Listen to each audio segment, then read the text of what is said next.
ডিমগুলো নিয়ে আলতো করে ফ্রিজের দরজাটা লাগিয়ে দিলাম। জীবনের ফার্স্ট টাইম রান্না, জানি না কেমন হয়। রান্না করে গিয়ে দেখি একটা ডিম আর একটা ডিমকে বসকাই ফেলছে। আমি যখন প্রথম রাঁধছি আমি তো মজা করে রান্না না, আমার হলুদ মরিচ আলাদা আলাদা থাকতো। আসসালামু আলাইকুম, ওয়েলকাম আপনাদের আমার এই ছোট্ট ব্লগে। তো আজকে নিজ হাতে রান্না করব, চলেন রেডি হয়ে নিই। তো রান্না করার জন্য রেডি হয়ে গেলাম, রান্না করার জন্য চলে গেলাম রান্নাঘরে। তো প্রয়োজনীয় উপকরণ আছে কিনা তা সবকিছু দেখে নিলাম, সবকিছু ঠিকঠাকই আছে, রান্না আপাতত করা যাবে। আমার জীবনে ফার্স্ট কিছু একটা রান্না করতেছি, তাই ভাবলাম যে সময়টুকু স্মৃতির পাতায় রেখে দিই। আমি মূলত ডিম বোনা করব, যা ইউটিউব থেকে কিছুটা ধারণা নিয়েছি, কিন্তু বাড়িতে এটারে আমি ডিম পুষবিরান নামেই চিনতাম। যাই হোক গা, সামনের দিকে আজ্ঞা। তো ডিম বোনা করতে আমাদের প্রয়োজন পড়বে 2টি ডিম, কারণ আমরা 2 ভাই আছি। তো ডিমগুলো নিয়ে আলতো করে ফ্রিজের দরজাটা লাগিয়ে দিলাম। ডিম বোনা করতে যা লাগবে: পেঁয়াজ, রসুন, গুঁড়া মরিচ, ধনিয়া গুঁড়া, হলুদ, লবণ, তেল আর ডিম। রান্না তো কখনো করি নাই, ইউটিউব মামা থেকে এই ফার্স্ট দেখে রান্না করতেছি, জানি না কেমন হইব। রান্না যেমনই হোক না কেন, আমি রান্না করতেছি, এটাই তো অনেক। তো প্রথমে তেলের সাথে পেঁয়াজ হালকা করে ভেজে নিলাম, তারপর একে একে প্রত্যেক মশলা দিয়ে কড়াইটা ঢেকে নিলাম। এখন শুধু সময়ের অপেক্ষা। রান্না করতেছি আর ভাবতেছি, আমি অল্প এতটুকু রান্না করতে গিয়ে আমার যে অবস্থা, ঘেমে আমার অবস্থা খুবই নাজেহাল। আর প্রবাসীরা ডিউটি করে এসে এত রান্না বান্না কিভাবে করে বুঝি না, না জানি প্রবাসীরা কত কষ্ট করে। আর কয়েকদিন পর হয়তো আমারও প্রবাসীর খাতায় নাম লেখা হবে। এই কথা ভাবতে ভাবতে দেখি যে মশলা রান্না হয়ে গেছে। মশলার কালারটা দেখছো, একবারে জব্বর হয়েছে।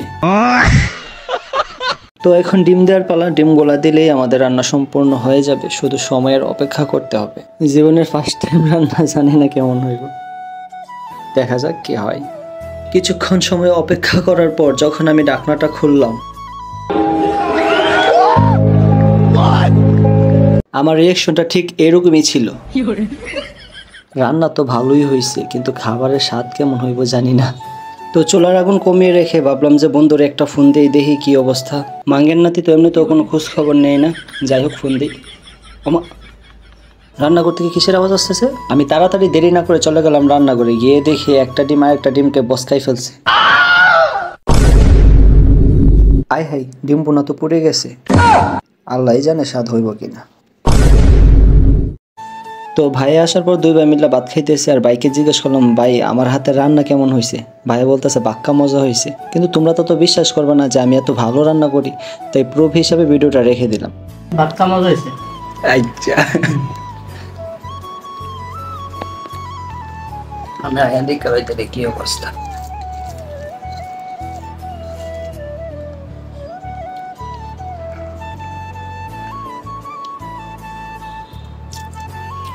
পুড়ে গেছে এদিকে না? পুড়ছে, পুরা তো মনে হয় না, মজা তো লাগতেছে। আমি যখন প্রথম রাঁধছি আমি তো মজা করে রান্না না, আমার হলুদ মরিচ আলাদা আলাদা থাকতো।